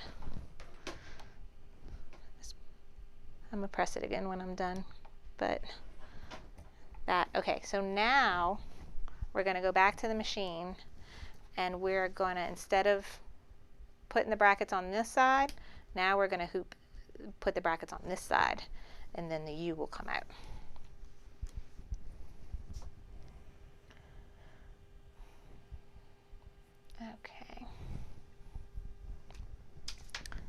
right, so I'm sliding, okay, and it tells me I'm finished sewing, so I'm gonna hit OK, and I'm gonna go back to the home screen and hit the USB button. Okay, now I'm gonna slide it on.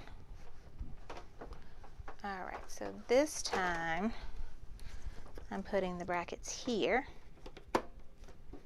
and now it's treating it like it's a brand new 5x7 design. I was pulling this a lot, so I'm gonna make sure it is all nice and smooth. It's one of the good things about floating is you got that flexibility there. It's not in the hoop and you don't have to worry about it popping out if you pull on it a little bit. So really make sure my field is clear. And I'm gonna find my U.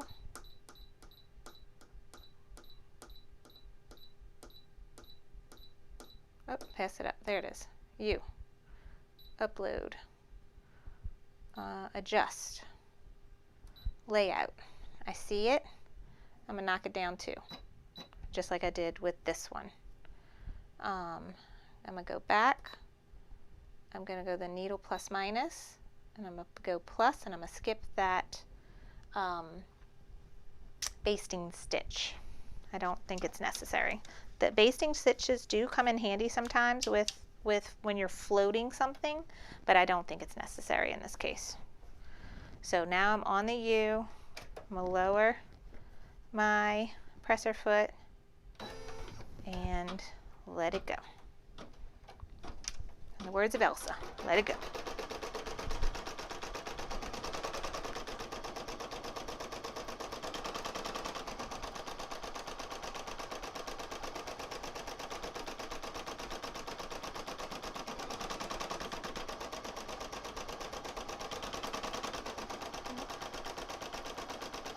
Spacing looks good. It's right next to my S. All right, the placement is done, so I'm going to take my material, pull the heat bond light paper off, and just slide that underneath. Make sure everything looks good, and stitch.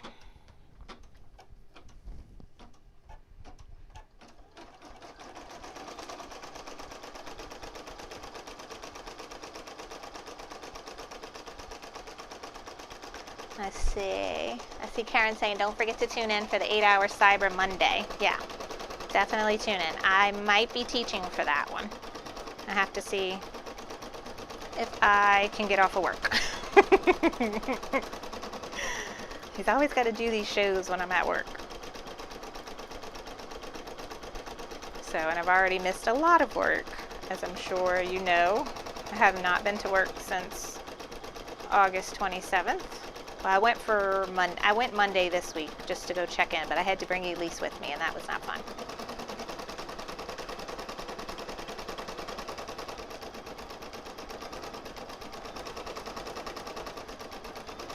All right, I'm missing my pencil. It's fine.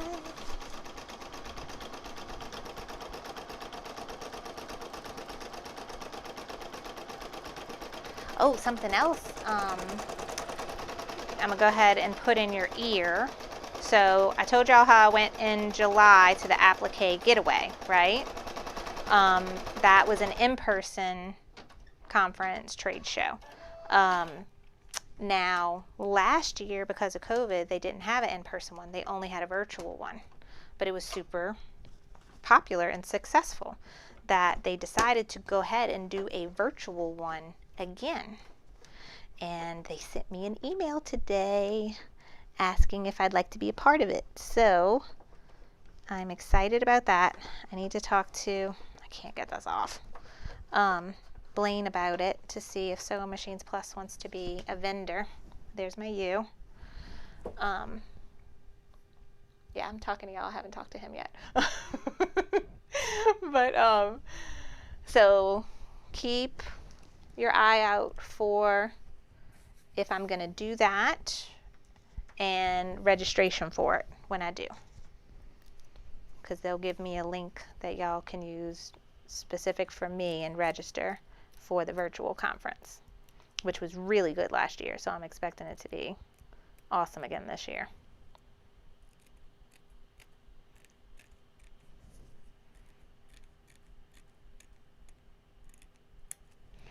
And let's see, yeah, he's doing Cyber Monday. And then last year he did like what, the 12 days of Christmas. He did a show again like for a week all before Christmas, and that was the first time I went on his show, was for Christmas last year. So it'll be almost a year now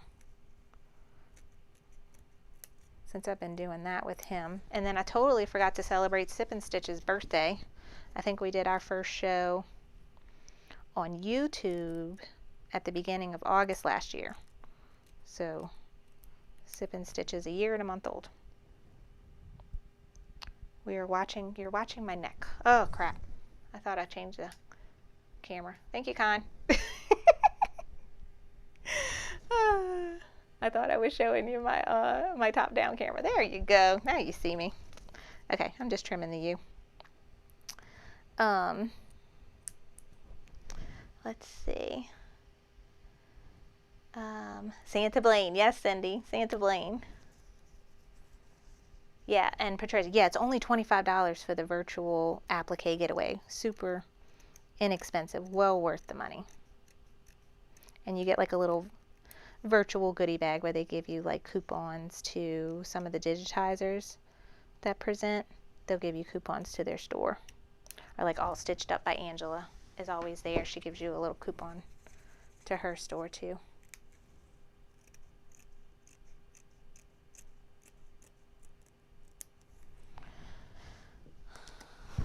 Let's see.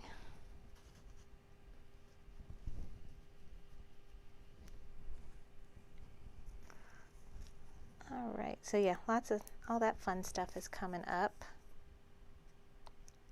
And oh, I wanted to tell you, if you're in my membership group, the CF Fans group, I want to try and have our private Sip and Stitch either next week or the week after. Hopefully next week. Yeah, today's already the 17th. Yeah, we need to get that going.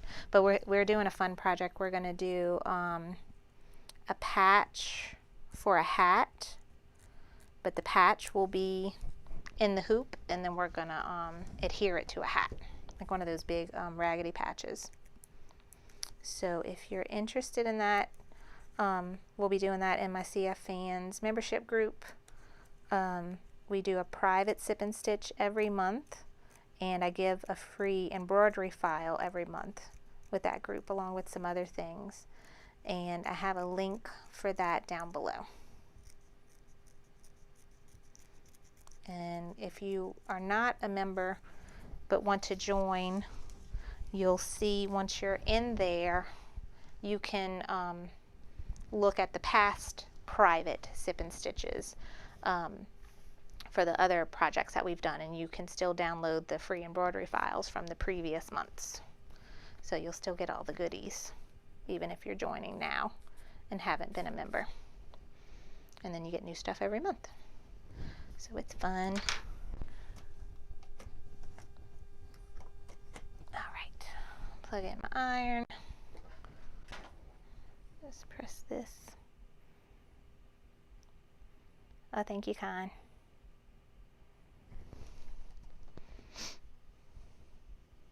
Yeah, I think I'm gonna make a cute like sewing or embroidery patch for us to put on a hat, but then I'm also going to make myself an LSU one too.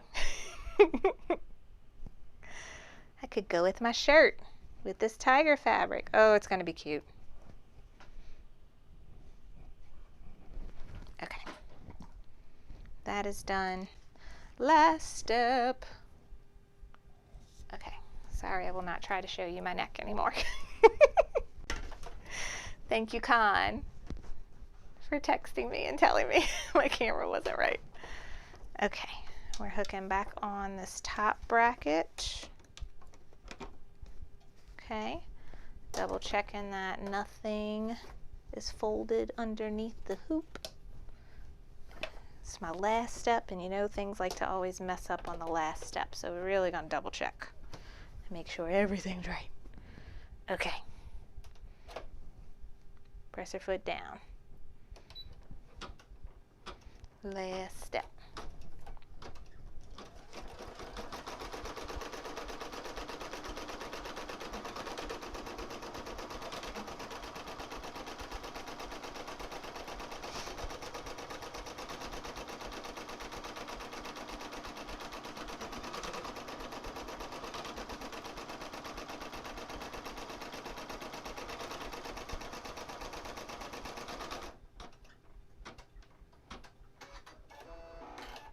All right, that is done. I got my tiger fabric.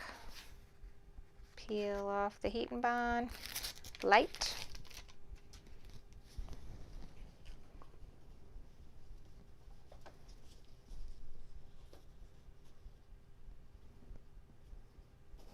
And go.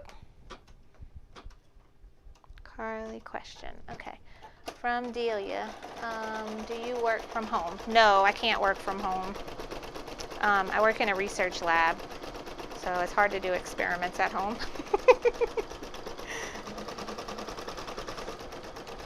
No, I wish I could work from home.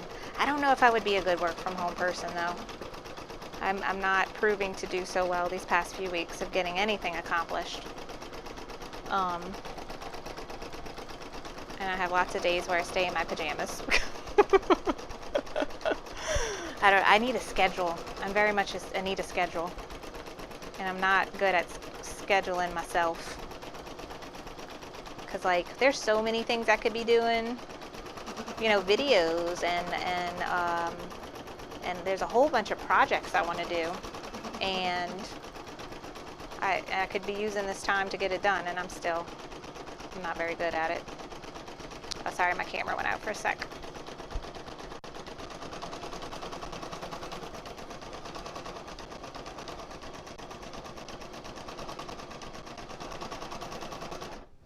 Let's see. Hi, Barbara. Thanks for joining us. You made it just in the end to see all the goodness. We are done. Last step is trimming, ironing, and we're done. And I'm going to try and show y'all what I meant with adding some more stitching underneath. So there's that U. This time I'm really going to switch the camera. There we go. Okay, and we're going to trim that U, and we are done.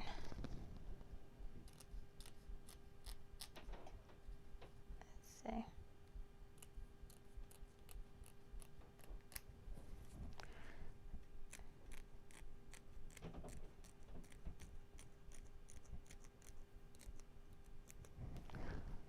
Okay.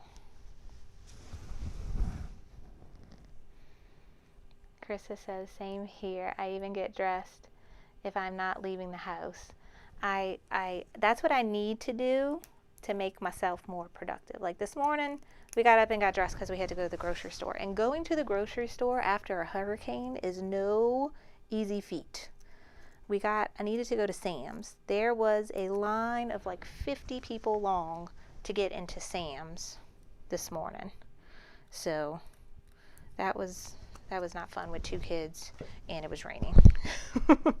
But we ended up going to another store and then went back to Sam's, and luckily when we went back, the line was gone. But yeah, going to the grocery store right now is no fun, and they don't have everything you need, and you know, it's just crazy. But so I got dressed this morning because I did that.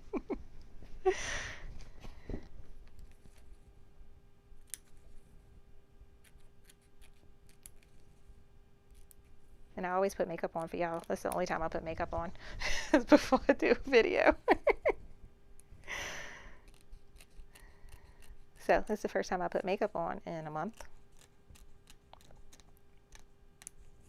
So you see, y'all are helping me get out my funk. Okay. Jenny wants to know if I bought the Merrily patch software. Yes, I did buy it, but I have not played with it. I bought it actually at the Applique Getaway in July because Lisa Shaw was there, and I went to one of her classes about patches, and that's when they released it, was at the Applique Getaway, and she told us about it, and I was able to buy it from her at the show. She had a special discount, trade show price. So I bought it, I installed it, but the most I've done is played with the fonts that it comes with, because so if you're not familiar with it, it's a new program from Embroidery. It's specifically for helping people to make patches, and it It has some really good features for patches. Now, I've not made a patch yet, so I can't tell you all about them. But what's really nice, even if you are not a patch maker, it comes with 28 native Embroiance BX fonts. And the difference between a BX font and a native BX font, as y'all know, with BX fonts, they come in a lot of sizes, right? And you pick the size that works for you. And typically I don't recommend you shrink or stretch a font or a design more than 20% because the stitches can get messed up depending on the digitizing. However, with a native font, you can shrink and stretch it until the program lets you. Like it'll only let you shrink it so much, but you could take something like this and shrink it down to this, as much as the program lets you, or you could stretch it out as much, and it recalculates the underlay and the pull compensation and the density so that it will stitch out nicely. So native fonts are the best thing, and it only comes in one size because you stretch it and play with it to make it how you want. So I've only played with the fonts. Let's see. Yay! I'm glad you like it, Mary. Deal, you said, do you have to use special fabric for patches? Yes, from what I remember, the class, she uses a polyester twill if you're making a patch on fabric. But I have to go back and look at my notes. But once I'm comfortable with it, I'll teach a class on it. The patch that we're going to make in the CF Fans group is going to be a raggedy patch. It's going to be not a typical embroidery patch. So it's going to be different and a little easier. That is it. Okay, so where are we? Now, because this is floated, you see my poly mesh, I could just tear this off. So, because it's a bean stitch, it doesn't tear as easily as satin. You can also pop this off and tear away a little better on the back. And I get this question a lot about how much to tear away. I just tear away where it wants to go. I am not going to pull the tear away all inside of those letters. Well, you see my little patch job here with the tear away? That gave it a little better reinforcement since it did tear on my mess up at the beginning of the project. So if something like that happens to you, if you have a mess up, you can slide your stabilizer under there and help your project out if you had some trouble in it. So I think that helped. So that's my tearaway. Now I have all this cutaway, and I did iron it, but you see I could peel it up. It didn't like super duper iron to it. I can peel it back to the design. And now use my scissors, and I'm just going to trim it. And again, make sure you don't cut your shirt. Ask me how I know. And go around.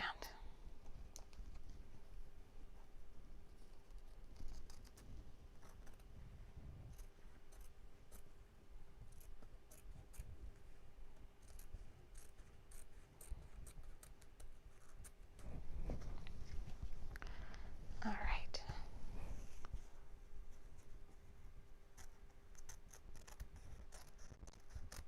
I don't think I pressed my last piece of applique too, so I'm going to go and press all that when it's done.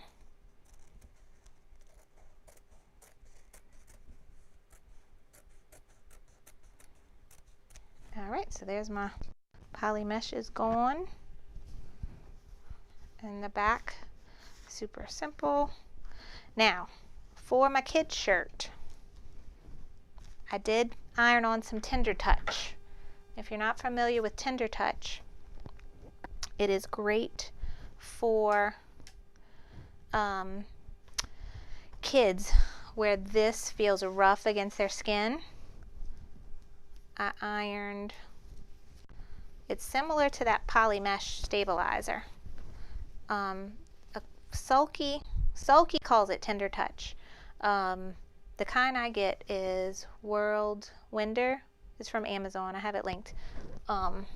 It's called over the back fusible interfacing for them, but I call them all Tender Touch.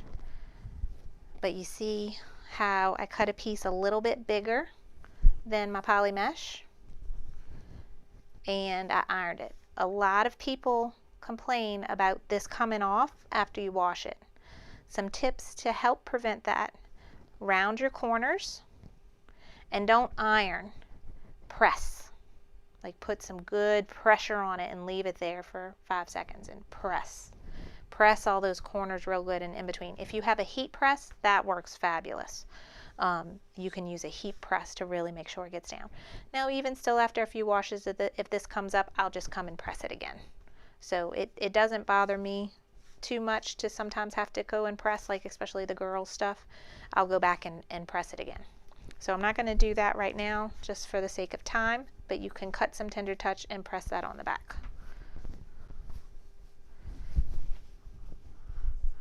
So here is my shirt. And I don't remember if I ironed this last one.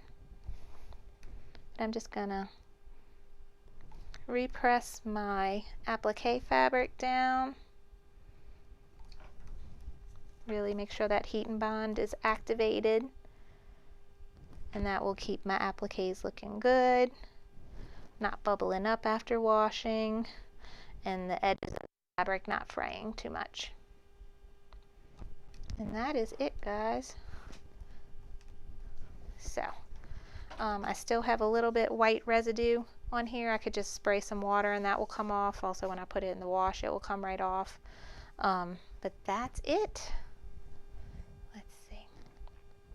JDW asks, will the stabilizer dissolve in the wash? Excuse me. If you use wash away stabilizer, yes, it will. I just used tearaway. So this tearaway does not go away. That's going to stay there. The poly mesh is cut away. That's definitely not going anywhere. They do have something called wash away, which feels similar to tearaway in that it tears easily, but it will completely dissolve when you wash it. That is an option if this tearaway part bothers you. I used a soft tearaway so that when this washes, this is gonna soften up and not be so stiff, and the poly mesh is also super soft. But if any of that bothered you, you can pull out as much of that tearaway as you want. But I think using a wash away would be fine with this too, since it's such light stitching, and it's not anything super dense where you need a lot of or strong stabilizer. Let's see.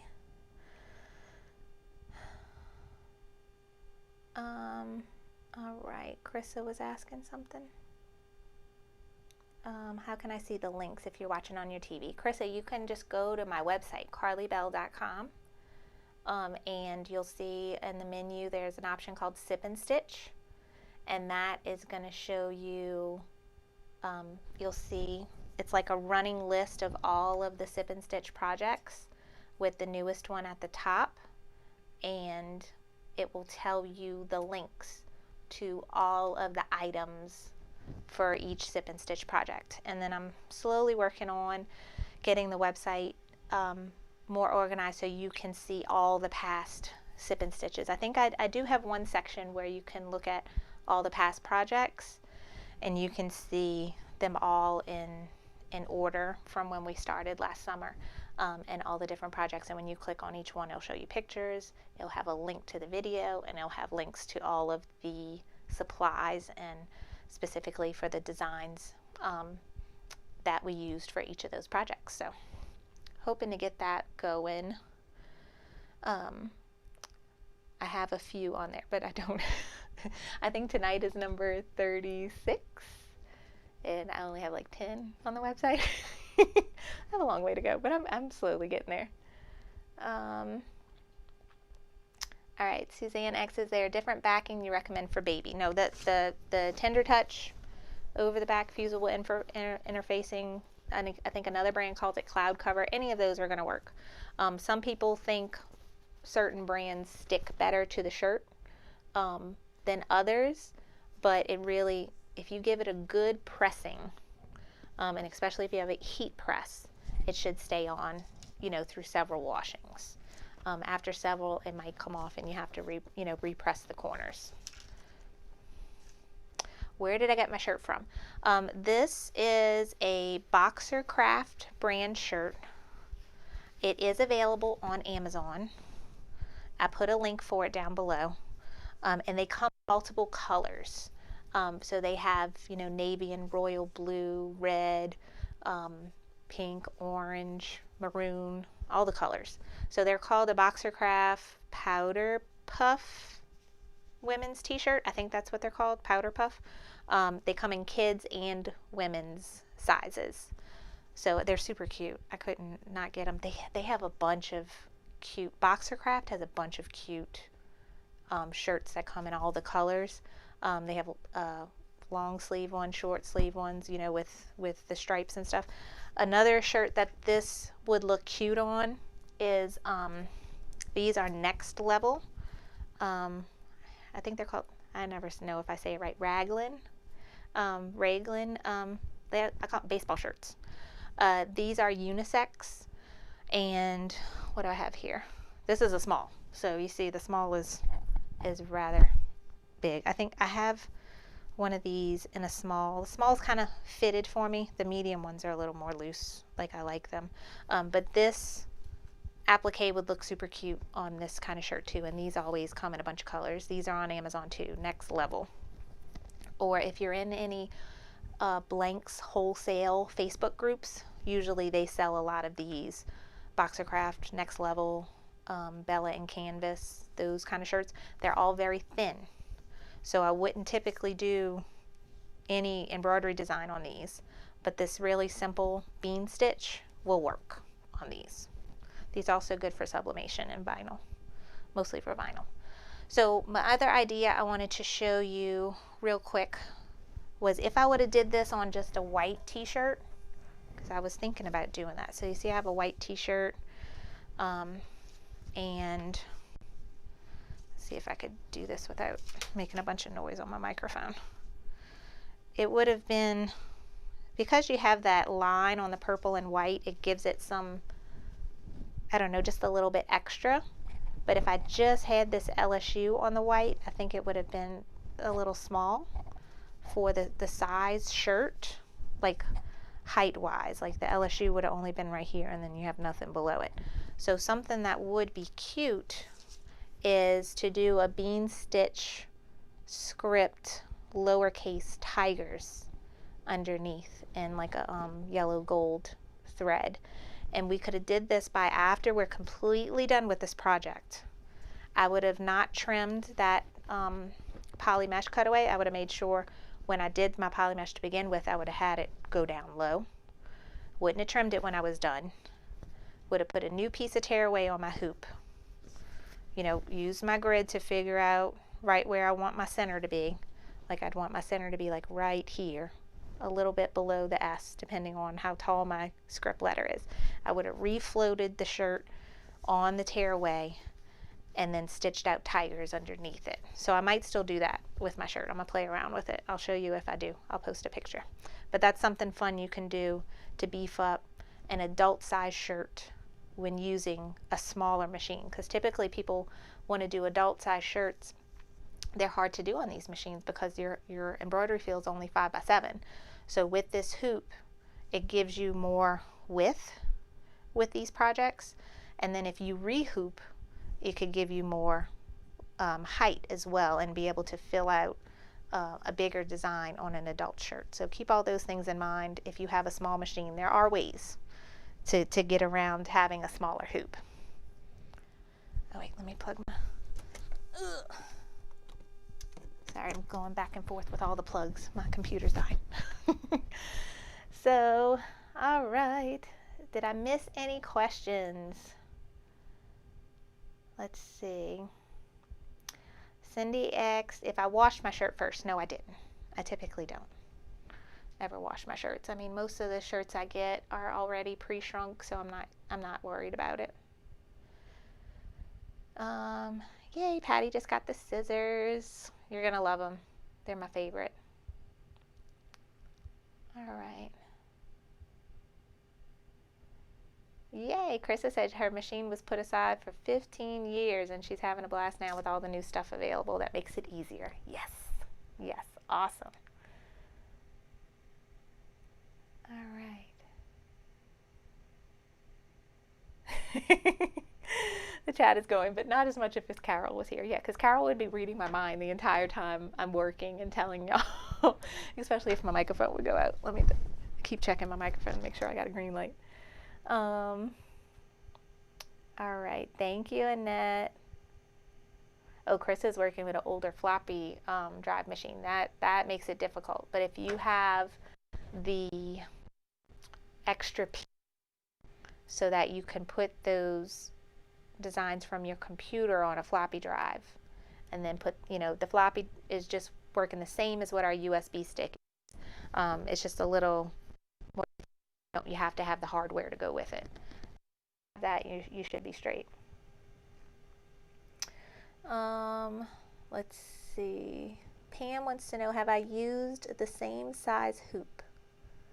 I'm confused, Pam. What do you mean?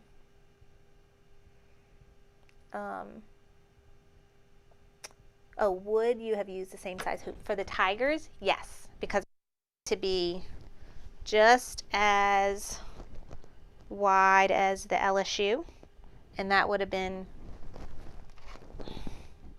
no, I think it would look good with a 5x7. Yeah, because see, the edges of my 5x7, you probably can get it just in a 5x7. So refloat it on your regular 5x7 hoop. Figure out where you want, like if your letters are only an inch tall or so, if you put it right here, your letters are going to go right underneath your applique, and that's where I would want it. So just play around with it like that. Print out the tigers so that you see exactly where you want to place it so that it goes right underneath, or if you want it to go on top of your applique, if you do it in a really contrasting color thread, you can do that.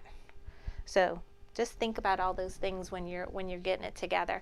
But yeah, you would just re-hoop it, floating on a new piece of tearaway, and then you can stitch out the tigers underneath. So you wouldn't have to use the 5x12 hoop for that if it's not that long, not wider than 7 inches. Okie dokie. Let's see. Anybody know if you can do this repositionable hoop with the program PE Design 10? Yes, you definitely should be, because it's a brother product. I have not used PE Design, so I'm not familiar, but you definitely should.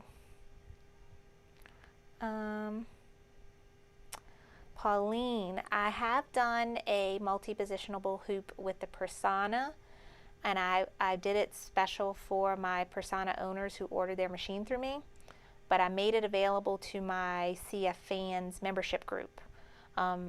I need to set aside time to make one for YouTube, but if you need it now, if you join my CF fans group, you will have access to it. And I have a link for that down below. Let's see, Olga asked if there's any recommendations for how to digitize. I'm most familiar with Embroidery Stitch Artist software for digitizing, and my go-to person is Lisa Shaw. She has amazing videos on YouTube and on her Facebook page, and she has a membership group where she puts out new videos every week that I'm a member of, so I can go and watch them as well. So I highly recommend Lisa Shaw if you're wanting to do digitizing with Embroidery Stitch Artist. Thank you, Patty. All right, guys, well, if there's nothing else, I will see y'all next time. Let me see. I thought that I had written down what I wanted to do next time. Let me go look at my spreadsheet. I made a spreadsheet. Serious. Trying to get myself organized here. But let's see what we're doing, because this was actually supposed to be our project 2 weeks ago. And let's see, we might do, I was looking at Designs by Juju has a really cute in the hoop Halloween treat bag. I have that on my list, or doing a Halloween shirt. So those are my 2 ideas for October. Is the treat bag, shirt, and then they also have really cute in the hoop. Maybe do that as well. So let me know either in the comments below or on the Facebook page if all of those sound good to you. But I will update the Sip and Stitch homepage once I figured out exactly what I'm doing and have links to everything that you'll need for the project. But it will be in 2 weeks, which is October 1st, the day my kids go back to school. They go back to school on a Friday. How much sense does that make? I'm not complaining, but it doesn't make much sense. But they go back to school on October 1st. And that's when we'll do that project. And if I keep rotating machines, I think we'll use either the Persona or the 3600D for that project. I think the 3600D is next. So I like to rotate my machines for every Sip and Stitch. I have 4 of them. I have this one we used tonight. The Brother 3600D is a bigger machine than this one. It goes to a 6x10 hoop. It's also a sewing machine. It's really nice. Then I have a 1 needle free arm machine, the Brother Persona, and I have a 10 needle Ricoma EM1010 machine, which is awesome. So every Sip and Stitch will use a different machine, but usually these projects you can do on many. Tonight's project was special because this hoop is for the machine that we used it for. So, but you can do it on a 6x10 hoop if you have a bigger machine, or even bigger than that. So, all right, guys. Well, y'all take care. I hope you have a great weekend. Thanks so much for watching. Thanks for dealing with all my stuff. My kids banging on the door and me stitching the shirt to itself. It's always something. So thanks again. Have a great night. I will see y'all next time. Bye.